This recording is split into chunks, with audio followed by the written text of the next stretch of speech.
नमस्कार दोस्तों, मैं अमन स्वागत करता हूं आपके अपने YouTube चैनल एजुकेशन हब पे।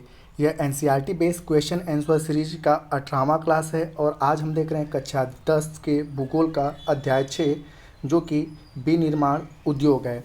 और ख़ास करके यह बीपीएससी शिक्षक भर्ती के भूगोल के विद्यार्थियों के लिए काफ़ी हेल्पफुल हो सकता है। तो अगर अभी भी आपने चैनल को सब्सक्राइब नहीं किया है तो चैनल को सब्सक्राइब अवश्य कर लें। चलिए शुरू करते हैं क्वेश्चन को।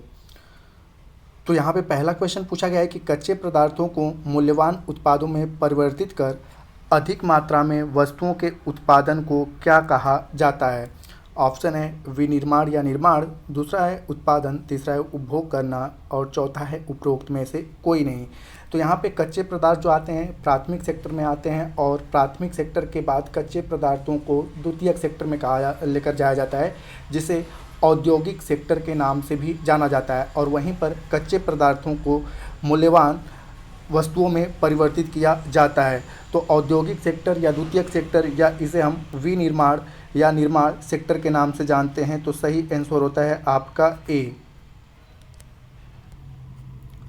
अगला क्वेश्चन, निर्माण अथवा विनिर्माण प्रक्रिया किस सेक्टर के अंतर्गत आता है। तो यहाँ पर मैंने बताया कि प्राथमिक सेक्टर को कृषि सेक्टर के नाम से जानते हैं, द्वितीयक सेक्टर को औद्योगिक सेक्टर विनिर्माण प्रक्रिया या निर्माण प्रक्रिया के नाम से जानते हैं और तृतीयक सेक्टर को सेवा क्षेत्र के नाम से जानते हैं।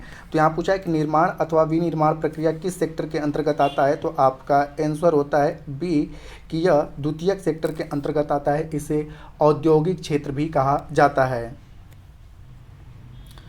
अगला क्वेश्चन है कि राष्ट्रीय विनिर्माण प्रतिस्पर्धा परिषद की स्थापना किस उद्देश्य से की गई है। ऑप्शन है भारत में गरीबी दूर करने के लिए या बेरोजगारी को दूर करने के लिए या साक्षरता को बढ़ाने के लिए या विनिर्माण उद्योग को अपना लक्ष्य पूरा करने के लिए। तो सही आंसर होता है डी कि राष्ट्रीय विनिर्माण प्रतिस्पर्धा परिषद की स्थापना विनिर्माण उद्योग को अपना लक्ष्य पूरा करने के लिए स्थापित की गई है और इसकी स्थापना साल 2004 में की गई थी। अगला क्वेश्चन है नगर केंद्रों द्वारा की दी गई सुविधाओं से लाभान्वित कई बार बहुत से उद्योग नगरों के आसपास केंद्रित हो जाते हैं, उन्हें क्या कहा जाता है। सामूहिकरण कारक या औद्योगिकरण या नगरीकरण या समूहन वचन। तो यहाँ पर नगर केंद्रों द्वारा दी गई सुविधाओं से लाभान्वित होने के बाद जब उद्योग नगरों के आसपास स्थापित हो जाते हैं तो उसे समूहन बचत के नाम से जाना जाता है। तो आंसर सही होता है डी। अगला क्वेश्चन है कि किस उद्योग की अवस्थिति का या किसी उद्योग की अवस्थिति का निर्धारण को प्रभावित करने वाले कारक कौन कौन से हैं। यानी कि यहाँ पर अगर आप किसी उद्योग को स्थापित करना चाहते हैं तो उसकी अवस्थिति को निर्धारित करने वाले कारक कौन कौन से होते हैं। तो सबसे पहला आपका दिया है कि उसकी न्यूनतम उत्पादक लागत। तो यह बिल्कुल आपका सही है कि अगर आप कोई उद्योग को अवस्थित कर रहे हैं तो सबसे पहले उसकी न्यूनतम उत्पादक लागत तो उसको प्रभावित करती है। और दूसरा है सरकारी नीतियाँ तथा निपुण श्रमिकों की उपलब्धता। यानी कि अगर सरकारी नीतियां आपके अनुकूल ना हो और आपके पास निपुण श्रमिक ना हो तो भी उद्योग प्रभावित हो सकता है।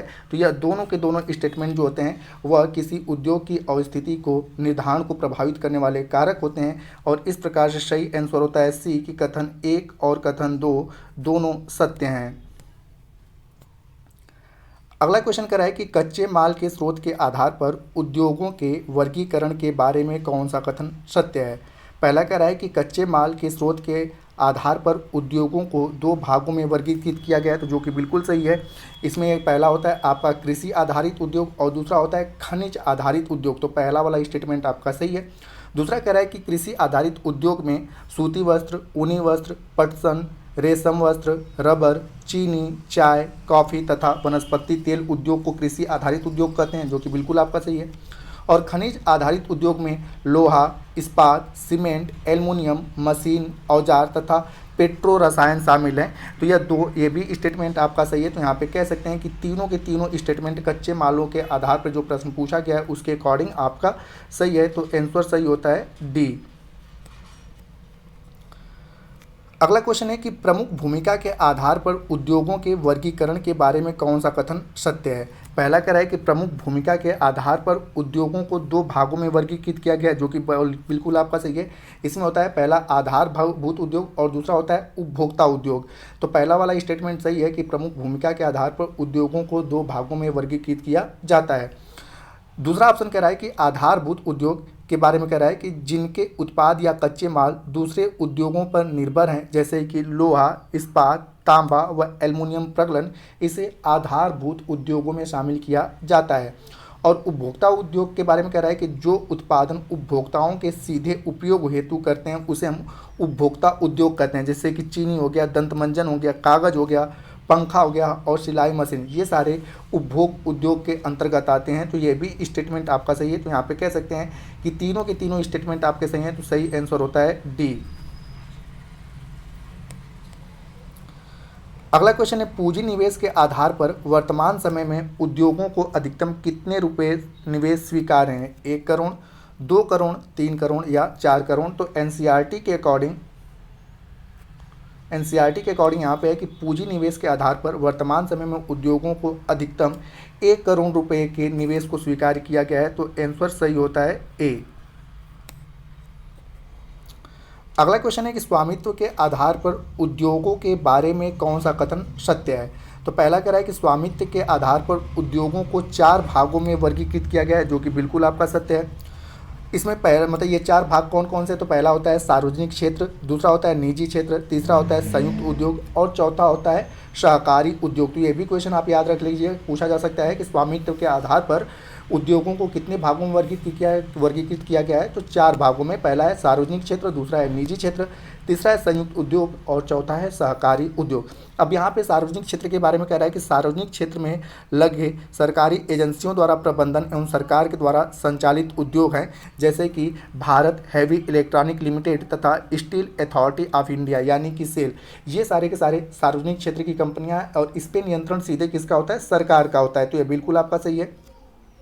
दूसरा कह रहा है कि निजी क्षेत्र के उद्योग जिनका एक व्यक्ति के स्वामित्व और उनके संचालन अथवा लोगों के स्वामित्व में या उनके द्वारा संचालित होते हैं, जैसे कि टिस्को हो गया, बजाज हो गया और उसके बाद डाबर उद्योग। तो यहाँ पे कह रहा है कि निजी क्षेत्र के उद्योग ऐसे उद्योग होते हैं जिस पे किसी एक व्यक्ति का स्वामित्व होता है, उसे निजी क्षेत्र का उद्योग कहा जाता है। इसमें जैसे कि दिया हुआ है आपका टिस्को, बजाज ऑटो लिमिटेड और डाबर उद्योग। तो ये भी आपका सत्य है। तीसरा कह रहा है कि संयुक्त उद्योग वैसे उद्योग हैं जो राज्य सरकार और निजी क्षेत्र के संयुक्त प्रयासों से चलाए जाते हैं, जैसे कि ऑयल इंडिया लिमिटेड। तो ये भी बिल्कुल सही है कि संयुक्त क्षेत्र उसे कहा जाता है जहां पर सरकार और किसी निजी व्यक्ति के द्वारा मिलकर किसी उद्योग को चलाया जाता है, जैसे कि ऑयल इंडिया लिमिटेड एक संयुक्त उद्योग में आता है।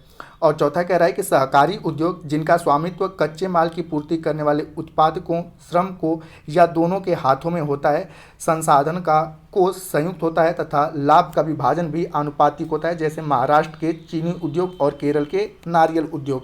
तो ये भी स्टेटमेंट आपका सही है। तो इस प्रकार से कह सकते हैं कि सभी के सभी कथन स्वामित्व के आधार पर उद्योगों के बारे में जो दिए गए हैं वह सही है। तो आपका सही आंसर होता है डी।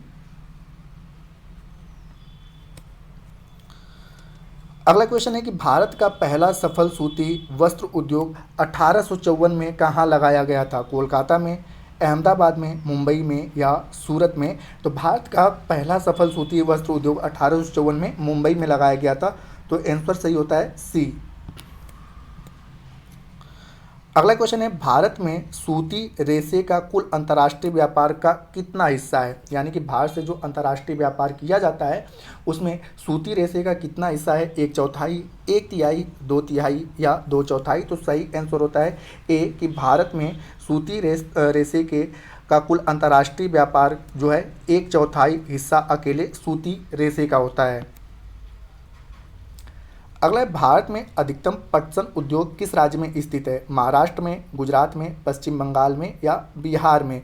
तो आप पढ़ेंगे कि भारत में अधिकतम जो पटसन उद्योग है वह हुगली नदी, अगर नदी भी पूछ दे तो हुगली नदी के किनारे, और हुगली कहाँ पर है आपका, पश्चिम बंगाल में। तो सही आंसर होता है आपका सी। अगला क्वेश्चन है कि भारत का पहला पटसन उद्योग रिसरा में 1855 में लगाया गया था, यह किस राजधानी के समीप है। ऑप्शन है कोलकाता, भोपाल, लखनऊ या पटना। तो 1855 में रिसरा में कोलकाता के समीप भारत का पहला पटसन उद्योग लगाया गया था और यह वेस्ट बंगाल यानी कि पश्चिम बंगाल की राजधानी है। तो सही आंसर होता है आपका ए। अगला क्वेश्चन है कि चीनी उद्योग के बारे में कौन सा कथन गलत है।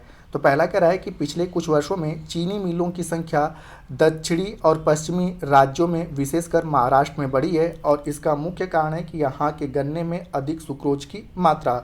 बिल्कुल आपका यह सही है। और दूसरा कह रहा है आपका कि चीनी उत्पादन में भारत का विश्व में पहला स्थान है। तो यह गलत है क्योंकि चीनी उत्पादन में पहले स्थान पे ब्राज़ील है और दूसरे स्थान पे भारत है।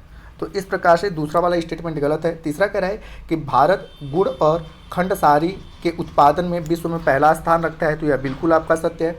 और चौथा कह रहा है कि भारत की लगभग 60% चीनी मिलें उत्तर प्रदेश और बिहार में है। तो यह भी कथन आपका सत्य है। तो यहाँ पे पूछा है कि कौन सा कथन गलत है, तो आंसर होता है आपका बी, क्योंकि चीनी उत्पादन में विश्व में पहला स्थान ब्राज़ील का है और दूसरा स्थान भारत का है। अगला है कि इस्पात उद्योग में लौह अयस्क, कुकिंग कोल और चूना पत्थर का अनुपात क्या होता है। ऑप्शन है 4:2:1 या 1:2:4 या 3:2:1 या 4:1:2। तो यहाँ पर इस्पात उद्योग में लौह अयस्क, कुकिंग कोल और चूना पत्थर का जो अनुपात होता है वह 4:2:1 का होता है। तो सही आंसर होता है ए। अगला है इस्पात को कठोर बनाने के लिए किस खनिज को मिलाया जाता है। ऑप्शन है लोहा, मैग्नीज, एल्युमिनियम या अभ्रक। तो यहाँ पर सही ऑप्शन होता है कि इस्पात को कठोर बनाने के लिए मैग्नीज का उपयोग किया जाता है। यहाँ पर 1 टन इस्पात बनाने में 10 केजी मैग्नीज की आवश्यकता होती है। ठीक है, तो इसको भी याद रखिएगा कि पूछा जा सकता है कि 1 टन इस्पात बनाने में कितने केजी मैग्नीज की आवश्यकता होती है। तो 10 केजी मैग्नीज। और इसको क्यों मिलाया जाता है, तो इस्पात को कठोर करने के लिए। अगला है इस्पात का विनिर्माण कर संसार में कच्चा इस्पात उत्पादकों में भारत का कौन सा स्थान है। पहला है, दूसरा है, तीसरा है या चौथा है। तो यहाँ पर सही ऑप्शन होता है सी, कि इस्पात का विनिर्माण कर संसार में कच्चा इस्पात उत्पादकों में भारत का तीसरा स्थान है। पहले स्थान पर आप याद रखिएगा चीन है। और तो यहाँ पर आंसर होता है आपका सी और तीसरे स्थान पे भारत है। अगला है कि इस्पात निर्माण की प्रक्रिया में कौन सा क्रम सही है। पहला कह रहा है कि कच्चे माल, उसके बाद झोंकदार भट्टी में डाला जाता है, उसके बाद ढलवां लोहा बनता है, उसके बाद इस्पात बनाया जाता है और उसके बाद धातु को आकार दिया जाता है। दूसरा कह रहा है कि धातु को आकार दिया जाता है, इस्पात बनाया जाता है, उसके बाद ढलवां लोहा बनाया जाता है, उसके बाद उसको झोंकदार भट्टी में डाला जाता है। तीसरा कह रहा है कि झोंकदार भट्टी में डाला जाता है, धातु को आकार दिया जाता है, फिर ढलवां लोहा बनाया जाता है, उसके बाद इस्पात बनाया जाता है, उसके बाद कच्चे माल बनाया जाता है। और चौथा कह रहा है कि पहले ढलवां लोहा बनाया जाता है, उसके बाद कच्चे माल का प्रयोग किया जाता है, उसके बाद झोंकदार भट्टी में डाला जाता है, उसके बाद इस्पात बनाया जाता है, उसके बाद धातु को आकार दिया जाता है। तो यहाँ पे इस्पात निर्माण प्रक्रिया का जो सही क्रम है वह आंसर होता है आपका ए, कि सबसे पहले कच्चे मालों को लिया जाता है, उसके बाद उसे झोंकदार भट्टी में डालकर उससे ढलवां लोहा में परिवर्तित किया जाता है, उसके बाद उसका इस्पात बनाया जाता है और इस्पात से बनी वस्तुओं को फिर बाद में क्या किया जाता है, आकार दिया जाता है। तो सही आंसर होता है ए। अगला क्वेश्चन है कि सार्वजनिक क्षेत्र के लगभग सभी उपक्रम अपना इस्पात किसके माध्यम से बेचते हैं। ऑप्शन है भेल, गेल या सेल या उपरोक्त में से सभी। तो यहाँ पर सही ऑप्शन होता है कि सार्वजनिक क्षेत्र के, यानी कि जो जिस पे नियंत्रण सरकार का होता है, इस क्षेत्र के सभी उपक्रम अपना जो इस्पात को बेचते हैं वह सेल के माध्यम से बेचते हैं।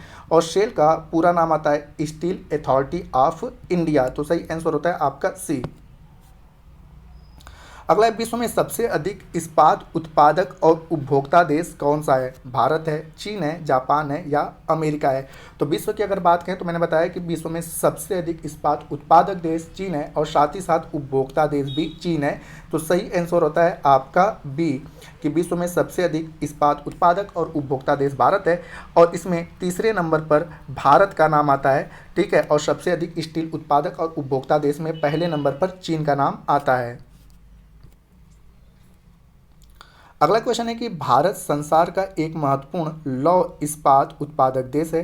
हालांकि हम इनके पूर्ण संभावित का विकास मतलब इसके पूर्ण संभाविता का विकास नहीं कर पाए हैं। इनके क्या क्या कारण हो सकते हैं? पहला कह रहा है कि उच्च लागत तथा कोकिंग कोयले की सीमित उपलब्धता, जो कि बिल्कुल सही है कि हमारे यहाँ उच्च लागत उसे नहीं मिल पाती है और साथ ही साथ हमारे पास जो कोकिंग कोयले की उपलब्धता वह सीमित है। दूसरा कह रहा है कि कम श्रमिक उत्पादकता, तो यहाँ पे है कि बिल्कुल हमारे यहाँ जो श्रमिक हैं उनके द्वारा, क्योंकि हमारे यहाँ ज़्यादातर जो उत्पादकता की जाती है श्रमिकों के माध्यम से की जाती है, मशीनों की उपयोग हमारे यहाँ मशीनों का कम प्रयोग किया जाता है, जिसके कारण कम श्रमिक उत्पादकता हमें प्राप्त होता है। तीसरा कह रहा है कि ऊर्जा की अनियमित पूर्ति, तो हमारे यहाँ ऊर्जा की भी एक अच्छी संरचना नहीं है, जिसके कारण फैक्ट्रियों में ऊर्जा की सही प्रकार से पूर्ति नहीं हो पाती है।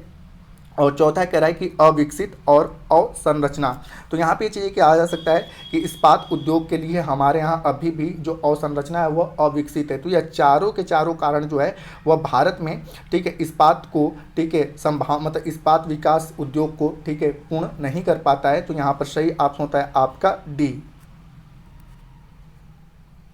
कि उपरोक्त सभी कथन सही हैं। अगला कह रहा है कि 2 जनवरी साल 2006 को ओडिशा के कलिंग नगर में 13 आदिवासी पुरुषों, महिलाओं और बच्चों की हत्या टाटा स्टील प्लांट के सशस्त्र बलों ने कर दी। इस नरसंहार को किस नाम से जाना जाता है? भोपाल गैस त्रासदी, कलिंग नगर विवाद, गोधरा कांड या आदिवासी आंदोलन। तो आपने पता है कि भोपाल गैस त्रासदी जो हुई थी 2 दिसंबर की रात थी और 3 दिसंबर की सुबह थी। 2 दिसंबर की रात और 3 दिसंबर की सुबह, और साल था 1984 का। तो यहाँ पे 2006 की घटना पूछा है और इसमें MIC मिथाइल आइसोसाइनाइड गैस का रिसाव हुआ था, ठीक है। यह एक अमेरिका की यूनियन कार्बाइड नामक कंपनी थी। तो यहाँ पे 2006 की घटना के बारे में पूछा गया। कलिंग नगर विवाद जो हुआ था वह 2 जनवरी 2006 को हुआ था। और गोधरा कांड की अगर बात किया जाए तो यह 27 फरवरी 2002 को हुआ था। तो इसके अकॉर्डिंग जो आपका सही ऑप्शन होता है कि 2 जनवरी 2006 को ओडिशा के कलिंग नगर में 13 आदिवासी पुरुषों, महिलाओं और बच्चों की हत्या टाटा स्टील प्लांट के सशस्त्र बलों ने कर दी। इसे कलिंग नगर विवाद के नाम से जाना जाता है। तो सही आंसर होता है आपका बी। अगला क्वेश्चन है कि वह कौन सी धातु है जो एल्युमिनियम प्रगलन, यहाँ पे प्रकरण नहीं होगा, प्रगलन में इलेक्ट्रोलाइट का कार्य करता है। तो यहाँ पे कह रहा है कि वह कौन सा धातु है जो एल्युमिनियम प्रगलन में इलेक्ट्रोलाइट का कार्य करता है। तो ऑप्शन है बॉक्साइट या क्रायोलाइट या अभ्रक या एल्यूमिना। तो यहाँ पर आपको बता दें कि बॉक्साइट मतलब कि पूछा जाता है कि बॉक्साइट किसका अयस्क है, तो एल्युमिनियम का है। और एल्युमिनियम में इलेक्ट्रोलाइट का जो कार्य करता है वो क्रायोलाइट करता है। तो आंसर सही होता है आपका बी। अभ्रक एल्युमिनियम से बिल्कुल अलग है। अब यहाँ पे बॉक्साइट को जब धातु की भट्टी में मतलब कि झोंकदार भट्टी में डाला जाता है तो सबसे पहले वह एल्युमिना बनता है और एल्युमिना से क्या बनता है, एल्युमिनियम बनता है। तो यह तीनों इसके एक्सप्लेन हुए। हालांकि जो क्वेश्चन पूछा गया था कि एल्युमिनियम प्रगलन में इलेक्ट्रोलाइट का कार्य कौन करता है, तो उसका नाम है क्रायोलाइट। अब यहाँ पूछ रहा है कि एल्युमिनियम उद्योग में निम्न में से कौन सा क्रम सही है। पहला कह रहा है कि सबसे पहले बॉक्साइट लिया जाता है, उसके बाद उसका एल्युमिना बनाया जाता है, एल्यूमिना बनाया जाता है, उसके बाद क्रायोलाइट किया जाता है, उसके बाद एल्युमिनियम बनता है। दूसरा कह रहा है कि सबसे पहले क्रायोलाइट का उपयोग किया जाता है, उसके बाद बॉक्साइट बनाया लिया जाता है, उसके बाद एल्युमिना बनाया जाता है, उसके बाद एल्युमिनियम बनता है। तीसरा कह रहा है कि सबसे पहले एल्युमिनियम को ही लिया जाता है, उसके बाद बॉक्साइट का प्रयोग किया जाता है, उसके बाद क्रायोलाइट, उसके बाद एल्युमिना बनता है।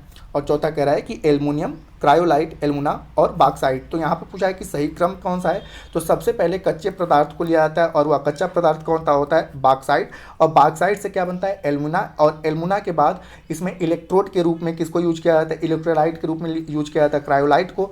और क्रायोलाइट के बाद क्या बनता है, एल्युमिनियम बनता है। तो सही आंसर होता है आपका ए, कि एल्युमिनियम उद्योग का यह आपका सही क्रम है। अगला है कि भारत में रसायन उद्योग का GDP में कितना प्रतिशत भागीदारी है, 2%, 3%, 4% या 5%। तो NCERT के अकॉर्डिंग भारत में रसायन उद्योग का GDP में 3% की योगदान भागीदारी करता है। तो आपका सही आंसर होता है बी, कि 3%। अगला क्वेश्चन है कि मिश्रित उर्वरक जिनमें 3 प्रमुख पोषक उर्वरक शामिल हैं, निम्न में से कौन सा एक नहीं है।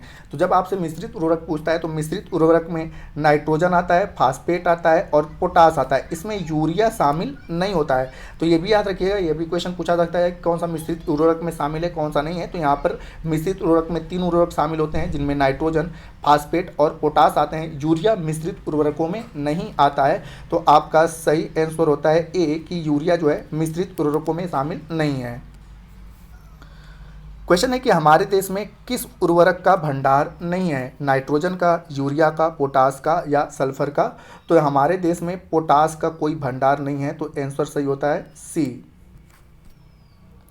अगला क्वेश्चन है कि भारत का पहला सीमेंट उद्योग साल 1904 में कहाँ पर लगाया गया, चेन्नई में, अहमदाबाद में, भोपाल में या पटना में। तो भारत का पहला जो सीमेंट उद्योग है साल 1904 में चेन्नई में लगाया गया था, तो सही आंसर होता है ए। अगला क्वेश्चन है भारत का इलेक्ट्रॉनिक राजधानी किसे कहा जाता है, दिल्ली को, लखनऊ को, गुड़गांव को या बेंगलुरु को। तो भारत की इलेक्ट्रॉनिक राजधानी बेंगलुरु को कहा जाता है। अगला है कि भोपाल गैस त्रासदी में किस गैस का रिसाव हुआ था। तो मैंने बताया था कि भोपाल गैस त्रासदी 2-3 दिसंबर साल 1984 को, 2 दिसंबर की रात थी, 3 दिसंबर की शुरुआत थी, उसमें MIC यानी कि मिथाइल आइसोसाइनाइड गैस का रिसाव हुआ था। और यहाँ पर अमेरिका की एक यूनियन कार्बाइड नामक कंपनी थी। तो यहाँ पर सही ऑप्शन होता है कि भोपाल गैस त्रासदी में मिथाइल आइसोसाइनाइड गैस का रिसाव हुआ था, तो सही आंसर होता है सी। अगला क्वेश्चन है कि जब कारखानों तथा ताप घरों से गर्म जल को बिना ठंडा किए ही नदियों तथा तालाबों में छोड़ दिया जाता है तो इस प्रदूषण को किस नाम से जाना जाता है, जल प्रदूषण, मृदा प्रदूषण, तापीय प्रदूषण या वायु प्रदूषण। तो यहाँ पर होता है कि जब गर्म जल को नदियों और तालाबों में कारखानों के द्वारा छोड़ दिया जाता है तो उसे तापीय प्रदूषण के नाम से जानते हैं, तो सही आंसर होता है सी। अगला क्वेश्चन है कि कारखानों द्वारा निष्कासित 1 लीटर अपशिष्ट से लगभग कितना गुना स्वच्छ जल दूषित होता है, 5 गुना, 6 गुना, 8 गुना या 10 गुना। तो 1 लीटर अपशिष्ट यानी कि कारखानों के द्वारा जो 1 लीटर अपशिष्ट निकाला जाता है उससे लगभग 8 गुना स्वच्छ जल क्या होता है, दूषित होता है। तो सही आंसर होता है सी। अगला क्वेश्चन, निम्नलिखित में से कौन सा उद्योग चूना पत्थर को कच्चे माल के रूप में प्रयुक्त करता है। ऑप्शन है एल्युमिनियम, प्लास्टिक, सीमेंट या मोटर गाड़ी। तो एल्युमिनियम में जो कच्चा माल होता है उसका नाम होता है बॉक्साइट।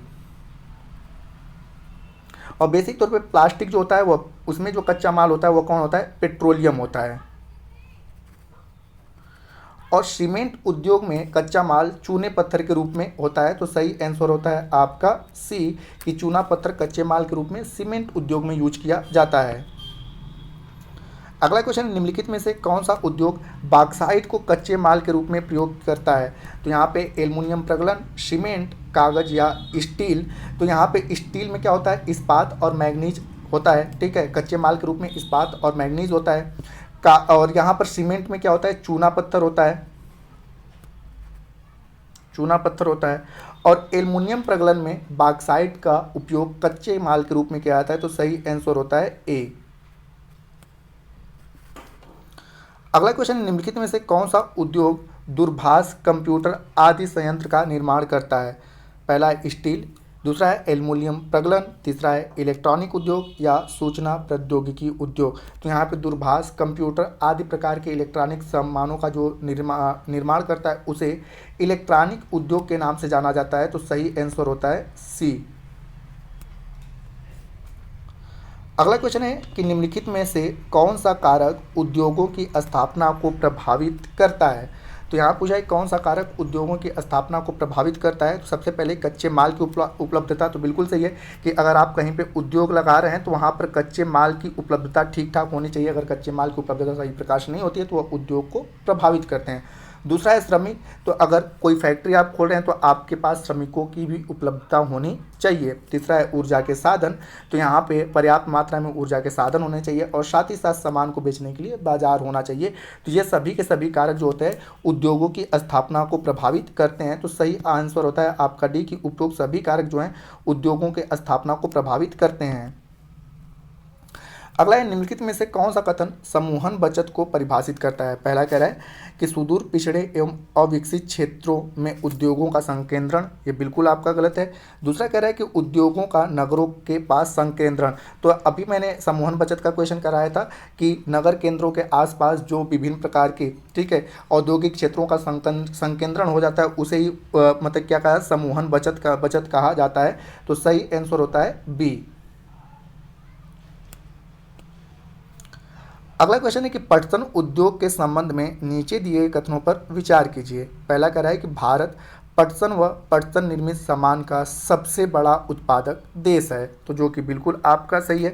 दूसरा कह रहा है कि भारत में पटसन उद्योग का अधिकांश भाग हुगली नदी के तट पर विकसित हुआ, यह भी सही है। अभी मैंने आपको बताया कि रिसरा में भारत का पहला, कोलकाता के रिसरा में भारत का पहला पटसन उद्योग स्थापित किया गया था, और यहीं पर, और जब भारत का विभाजन हुआ तो ज़्यादातर भाग कहाँ पे चला गया, बांग्लादेश में चला गया। उसके बाद भी भारत में पश्चिम बंगाल में सबसे अधिक जो है आपका पटसन उद्योग स्थापित है। तो इस प्रकार से दोनों के दोनों कथन सही होते हैं, तो आपका सही आंसर होता है सी। अगला क्वेश्चन है कि चीनी उद्योग के संबंध में नीचे दिए गए कथनों पर विचार कीजिए, और कह रहा है कौन सा कथन सत्य है। पहला कह रहा है कि गन्ने की चीनी मिलों तक ढुलाई में ज़्यादा समय लगने से इसमें सुक्रोज की मात्रा घट जाती है, बिल्कुल आपका सही है कि अगर जितना गन्ना सूखेगा उसमें सुक्रोज की मात्रा क्या होती है, कम होती है। तो जितना अधिक समय ढुलाई में लगेगा गन्ना सूखता जाता है, और सूखने के कारण उसमें सुक्रोज की मात्रा कम हो जाती है। दूसरा कह रहा है दक्षिण और पश्चिमी राज्यों में गन्ने में उत्तर प्रदेश के गन्ने की अपेक्षा अधिक मात्रा में सुक्रोज पाया जाता है, तो यह भी सही है। और यही कारण है कि अब गन्ना फैक्ट्रियां उत्तर से, ठीक है, दक्षिण और पश्चिम की ओर क्या हो रही हैं, खसक रही हैं। तो दोनों के दोनों स्टेटमेंट आपके सही हैं, तो इस प्रकार से आपका सही आंसर होता है सी कि 1 और 2 दोनों सही हैं। अगला क्वेश्चन है कि लौह तथा इस्पात उद्योग में कच्चे माल के रूप में किन खनिजों का प्रयोग किया जाता है।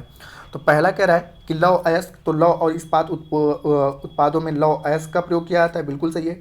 कोकिंग कोल का भी उपयोग किया जाता है, और साथ ही साथ चूना पत्थर का उपयोग किया जाता है, न कि सिलिका का उपयोग किया जाता है। तो यहाँ पर सही आंसर होता है आपका बी कि लौह और इस्पात उद्योगों में लौह अयस्क, कोकिंग कोल और चूना पत्थर का यूज किया जाता है।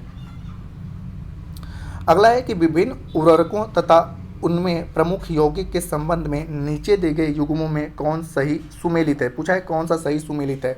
तो पहला कह रहा है कि यूरिया एक नाइट्रोजनी उर्वरक है, जो कि बिल्कुल आपका सही है। दूसरा कह रहा है कि डीएपी जो है इसमें नाइट्रोजन, फास्फेट और पोटासियम उर्वरक हैं, तो यह गलत है, क्योंकि डीएपी जो है वह एक प्रकार का फास्फेटी उर्वरक है, ठीक है, फास्फेटी उर्वरक है, न कि नाइट्रोजन, फास्फेट और पोटासी। और मिश्रित उर्वरक कह रहा है कि मिश्रित उर्वरक जो होते हैं वह फास्फेट उर्वरक हैं, तो यह गलत है, क्योंकि मैंने आपको बताया कि मिश्रित उर्वरकों में कौन कौन आता है, नाइट्रोजन आता है, फास्फेट आता है और पोटास आता है, नाइट्रोजन, फास्फेट और पोटास। तो इस प्रकार से तीसरा वाली स्टेटमेंट सही नहीं है। तो यहाँ पूछा कि कौन सा सही सुमेलित है, तो बस केवल एक वाला सही सुमेलित है, तो सही आंसर होता है आपका ए। अगला क्वेश्चन है कि सीमेंट उद्योग में कच्चे माल के रूप में किन खनिजों का प्रयोग किया जाता है। तो यहाँ पे सीमेंट उद्योग के बारे में पूछा गया है। तो सीमेंट उद्योग में कच्चे माल के रूप में चूना पत्थर का भी यूज किया जाता है, सिलिका का यूज किया जाता है, एल्यूमिना का यूज किया जाता है और जिप्सम का भी यूज किया जाता है। तो इस प्रकार से सही आंसर होता है आपका डी कि सीमेंट उद्योग में चूना पत्थर, सिलिका, एल्युमिनियम और जिप्सम जैसे कच्चे मालों का प्रयोग किया जाता है। तो आंसर आपका सही होता है डी। इस सेशन का अंतिम क्वेश्चन है कि निम्नलिखित में से कौन सा उद्योग बॉक्साइट को कच्चे माल के रूप में प्रयोग करता है, एल्युमिनियम, सीमेंट, स्टील या कांच। तो एल्युमिनियम में ही कच्चे माल के रूप में बॉक्साइट का प्रयोग किया जाता है। सीमेंट में कच्चे माल के रूप में मुख्य रूप से चूना पत्थर आता है। स्टील में इस्पात और मैग्नीज का यूज किया जाता है। तो इस प्रकार से आपका सही आंसर होता है ए कि बॉक्साइट को कच्चे माल के रूप में एल्युमिनियम उद्योग में शामिल किया जाता है। तो दोस्तों ये कक्षा 10 का अध्याय 6 रहा, जो कि विनिर्माण उद्योग से रहा। कल हम लोग 7वां अध्याय लेकर आएंगे और उसके बाद आगे की तरफ बढ़ेंगे। तो उम्मीद करता हूँ कि यह वीडियो आपके हर एक एग्ज़ाम और ख़ास करके बीपीएससी की एग्ज़ाम के लिए काफ़ी हेल्पफुल होगा। तो अगर आपको वीडियो पसंद आए तो वीडियो को लाइक करें, कमेंट करें तथा अपने दोस्तों के साथ शेयर करें, और चैनल पर नए हैं तो चैनल को सब्सक्राइब अवश्य करें। तथा इस पीडीएफ को प्राप्त करने के लिए आप हमारे टेलीग्राम से जुड़ सकते हैं, जिसका लिंक वीडियो के डिस्क्रिप्शन में दिया हुआ है। तो वीडियो के अंत तक बने रहने के लिए धन्यवाद। मिलते हैं जल्दी नेक्स्ट वीडियो में।